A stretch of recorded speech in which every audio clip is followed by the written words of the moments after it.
Things my narcissistic mum did to me growing up that always have people's jaws on the floor when I tell them. One that always shocks people is that I was not allowed female friends. I could have as many guy friends as I wanted, but the second I met a girlfriend, she would sabotage our relationship somehow. My mum is the definition of pick me and telling me and feeding me this idea that all girls were bitches. I was better than every other girl ever, that it was so much better to be one of the boys and not having girlfriends because there's so much drama, they're boy obsessed. To make it out like I was better than every other girl like in my class at school and things, she would always be like, oh well, you're one of the boys and all the boys love you, so like you're better.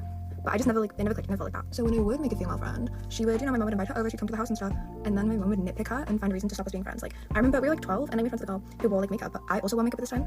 Like, and my mom was like, well, it's different when she does it. I don't want you being friends with her.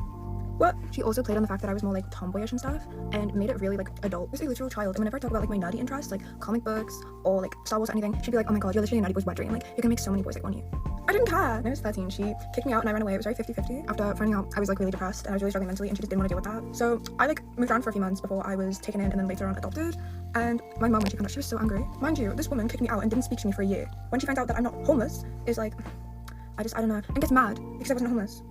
You can't make a 13-year-old homeless, babe. The next thing is that she would lie to me about the most random, insignificant things. An example of this is that she told me that one of her friends who she wasn't too close with, like, you know, they'd known each other as kids, and I don't even know her once or twice, she told me that she had breast cancer and she'd seen it on Facebook. Now, she didn't want sympathy from this or anything. She, like, didn't want attention or sympathy. It was just something she mentioned in passing. And over the next few months, she would give me, like, little updates, like, oh, like, about her recovery, like, she's recovering really well. And I was like, oh, that's really good, like, great. I found out this friend never had cancer. But, like, my mum gained nothing out of telling me that.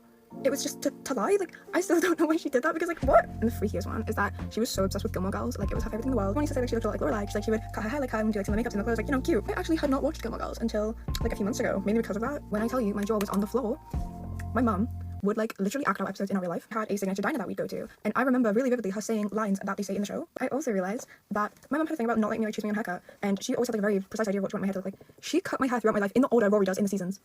Like, I was looking back at photos and I was like, what? She would like dress me in all the same outfits and stuff too, which I mean, I can understand that you like something, you take inspiration from it, but like, the thing on the cake with this is that she told me that she had an argument with my grandparents when I was a kid because they wanted her to marry my dad, and she didn't want to because she was young and she got pregnant with me quite young. That never happened. However, it does happen on Gilmore Girls. I just think that's a bit like creepy. I'm like, what? Anyone wondering, I've not spoken to this woman since like 2021, and we've been in contact for a very long time, and I'm adopted, and my mom is very